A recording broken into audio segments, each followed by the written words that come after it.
Quando surgiram os RPGs online, em 97, 98, a grande graça era essa. Cara, você pode jogar com todo mundo. Então, assim, quando a gente lançou a Ragnarok no Brasil, um dos trabalhos era explicar para as pessoas o que era. Então, a gente fez... Na época, a gente tinha feito um folheto, um flyer, né? Que explicava mais ou menos o jogo. Eu provavelmente peguei esse folheto em mãos. Então a gente... Você tinha uma campanha forte em São Paulo, né? Imagino, né? Então, mas assim... Deixa eu voltar um pouco atrás, que aí eu consigo explicar melhor, porque acho que isso aí é legal, assim. Aí o que aconteceu? Lá no passado, assim, a gente testou aquele jogo, achou mais ou menos, os caras lançaram Ragnarok, aí eles falaram, testa esse jogo. Isso foi julho de 2003.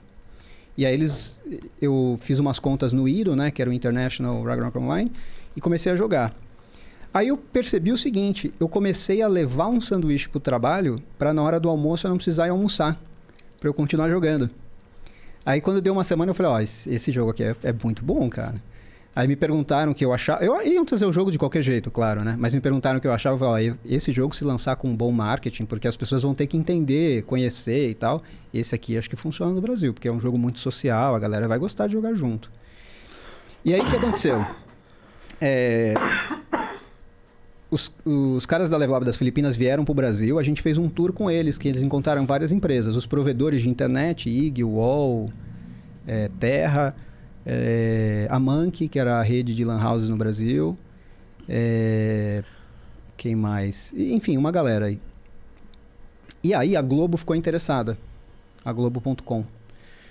E a Globo ia ser sócia do Ragnarok no Brasil.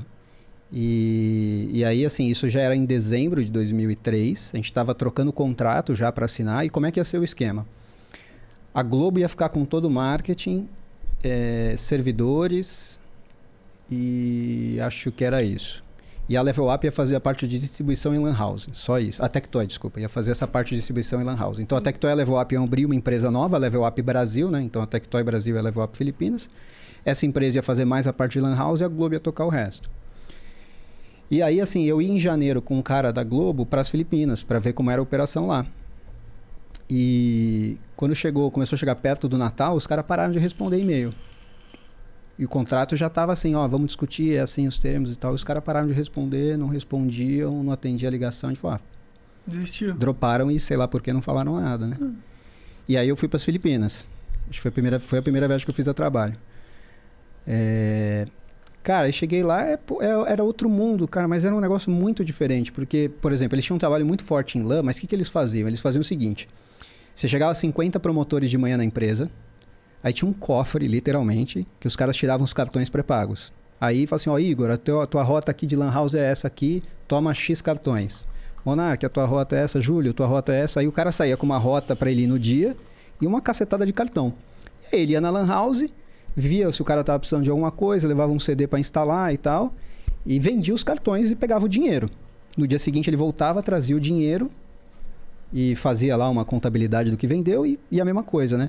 Falei, bom, nós temos dois problemas aqui. Um, que se a gente fizer isso no Brasil, daqui a uma semana tá todo mundo sendo roubado, né? É verdade.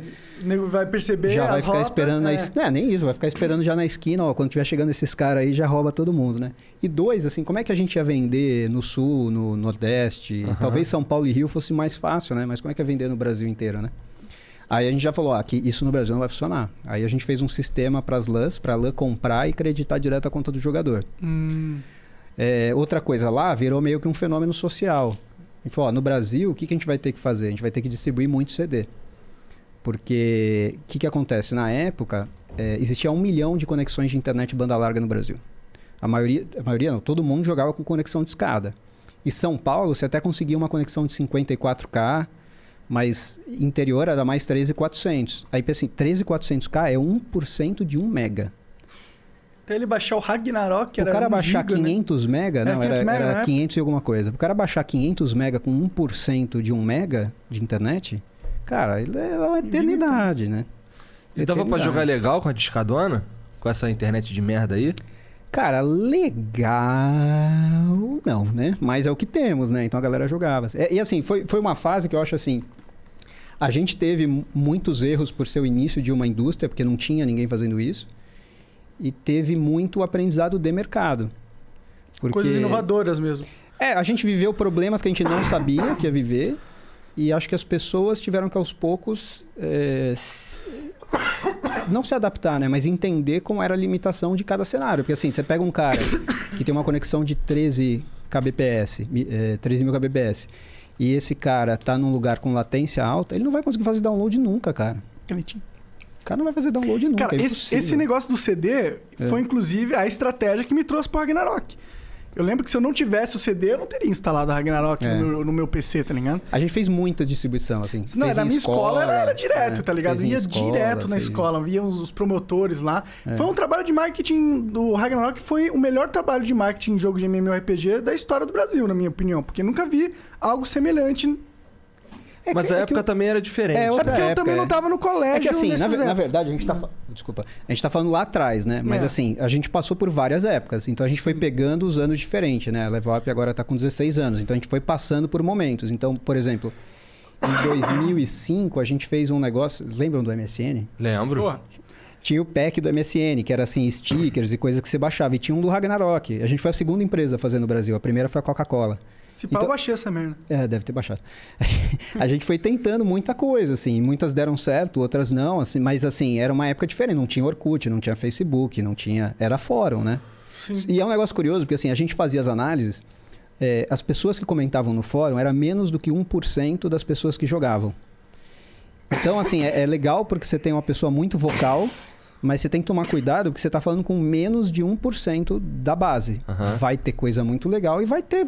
Cara, tinha muita treta, muita história... E é com certeza um sample bem direcionado, bem focado numa parada só. O fã hardcore ele vai ter um pensamento, uma linha, né? É diferente. E provavelmente não representa assim, nem 20% dos jogadores. Tem o cara que é hardcore, mas não quer ficar comentando, não quer ficar falando. Verdade. É normal.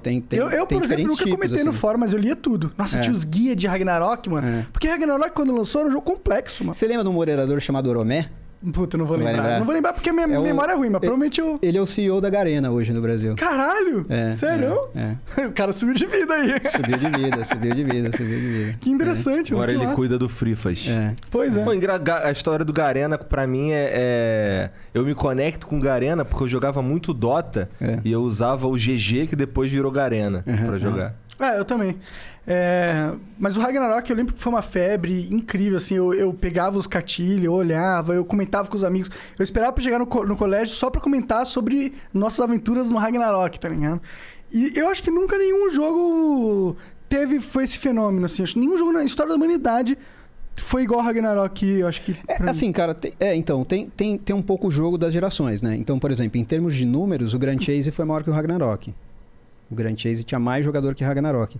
Mas é uma comunidade diferente. A comunidade do Ragnarok, ela tem a parte mais do roleplay. A gente chegou, por exemplo, a fazer livro de fãs de Ragnar que escreveram histórias baseadas no jogo. A gente lançou o anime, né? Passou na Cartoon Network, depois a gente vendeu ele, lançou álbum de figurinha. Teve assim, as coisas de comunidade de quem é mais aficionado, né? Obrigado por ter assistido mais este corte. E agora eu vou ter que te dar aquela dica monárquica que é o inglês. O inglês é fundamental, cara. Se eu não soubesse inglês, eu não estaria aqui. Isso é muito verdade. Se você acompanha o Flow, você sabe disso. Então, vai aprender inglês, que é muito importante, cara. Tem um curso muito fera da wiseuponline.com.br/flow, ok? Esse é o link para você acessar. Tem mais de 300 horas de conteúdo ali, tem professores nativos falando sobre vocabulário, sobre gramática, tem também documentários sobre situações reais que você pode ver lá fora e muitas outras coisas. Vai lá conferir, vai aprender inglês, que é importante, wiseuponline.com.br/flow.